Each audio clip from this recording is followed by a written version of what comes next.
had to pray that prayer. My kids have always been able to go to the refrigerator or the pantry and complain because their favorite cereal or their potato chips were gone, but they've always had food to eat. If you were at Santa Lucia last Friday night, you heard Mark talk about faith and the faith that some of these people have. I am constantly amazed at the faith that I see in the people in this city and in the mountains that surround it, and the places that we're blessed to go and work. Tonight I want to tell you a story about a lady from a couple of years ago. It's been maybe 4 years ago. I don't remember. All the years kind of run together after you've been here for a while. But the stories stay in your head, and the reality of what you learn from them are things that we're able to share with other people and that continue to help me grow. Timoteo, a friend of many of ours, asked me one day if I would build a house for an old lady that lived in Los Pinos. And if you know Los Pinos, up above the church, the mountain almost goes straight up. There's not any roads except for the bottom of the mountain and the top of the mountain, and it's not easy to get anywhere on that mountain. There's narrow, steep steps, and a lot of times there's holes where the steps used to be. You just have a hard time, at least as a North American, going up and down that mountain. The kids can run up and down it like they were born. Well, they were born on it. The kids can run up and down it and make us look foolish. And if you're old like me, you're kind of going down thinking, Lord, this is really going to hurt me if I fall. But Timoteo showed me a picture of this old lady. She sits in a wheelchair, and the wheelchair doesn't even have front wheels. And so I went up to see her, and she's in this bed, and the bed's way bad. It's stunk in her house. You can see holes in the walls. You look up and you can see the light in the sky, and so you know when it rains like it did a couple of days ago that she's getting wet. She told me that the only time she's able to get out of bed is when somebody actually comes in her house, lifts her up, and sets her in her wheelchair outside the house so that she can enjoy a little bit of sunshine. That's it. If somebody forgets to get her and she has to go to the bathroom, she goes to the bathroom in the bed. It stunk. So I said, yeah, Timoteo, we'll build this house. And it was kind of a challenge, and it was on a small lot, and they wanted to keep the other house because there was like 9 people that were living there.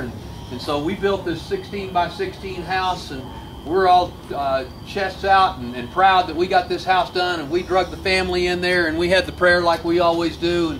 And I wanted to go in and tell the lady, we've got your house done. And I wanted to pray with her. And when I went in to pray with her, my expectations were blown away as far as what happened. My expectations were that she would smile and say, oh, thank you to God and thank you to me, and I could go back and tell everybody how happy she was. And instead, after I told her that her house was finished, she said, well, good. And now then I want to tell you what I need. She said, look at my bed. My bed stinks. And I didn't know enough Spanish then. I picked up probably 50% of what she said, but it stuck with me. She said, my bed stinks. It has holes in it. It's uncomfortable. The only time I get to get out of this bed is when somebody comes and lifts me out of the bed. She said, I don't have much to eat. And always, when I have something to eat, it's almost always rice. I want some fish. I want some fresh vegetables. I want some fresh fruit. The list went on. I want some corn. And this long list. I don't have any soap. I don't have anything to brush my teeth with. When I hurt, I don't have anything to take to help me hurt, to help my hurts. My first thought was, you ungrateful old woman. We've come all the way from North America to build you a house, and all you can do is complain.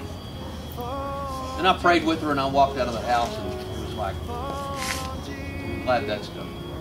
And as I walked up the mountain and walked toward my car, and I sat in the car, it occurred to me that what she was doing was not at all being bitter, was not at all being ungrateful.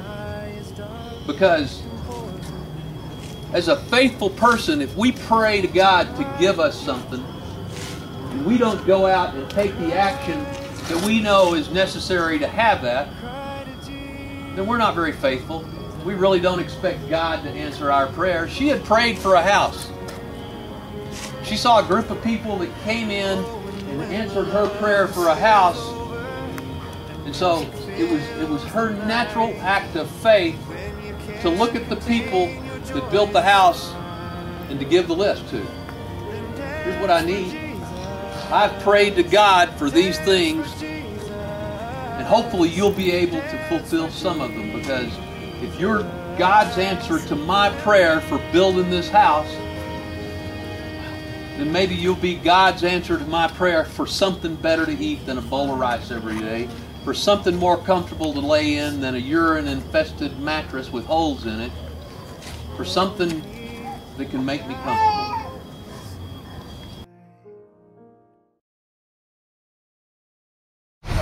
So last night, for our nightly Devo, we went up to the concrete Jesus that overlooks Tegucigalpa, and it was a beautiful view of lots of lights in the city, and we had a Devo there. And some of us had to use the bathroom, none were available. So Kayleen here was our guide, and she found a nice place in the woods, and it was Kelsey's very first time to use nature as her bathroom. So that was exciting, a monument. We'll remember it forever. It just makes you feel really close to God, and it's just an amazing thing. Sitting at the feet of Jesus, the feet of the Jesus statue. It was beautiful. So we're going to the hospital today, and these 4 suitcases we're filling with stuff to give away once we're there. We're going to 4 different wards, and for each ward we're going to open up a suitcase, give everything away. So that's the plan for today.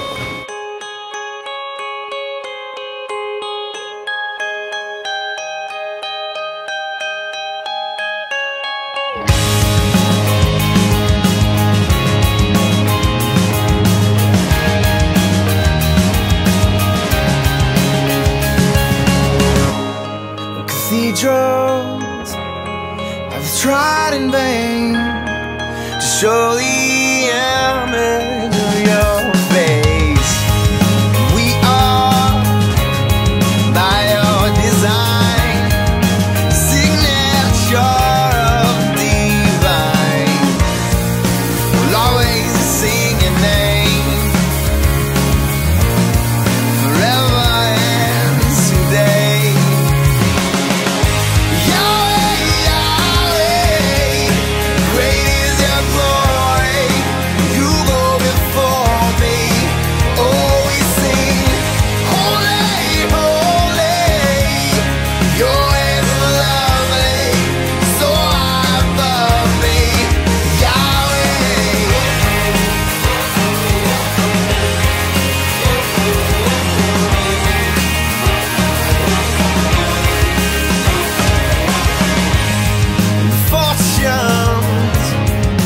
Kings and queens are wasted chasing what we've seen. 'Cause we are by your reprieve, beauty framed by your suffering. We'll always sing your name forever and today.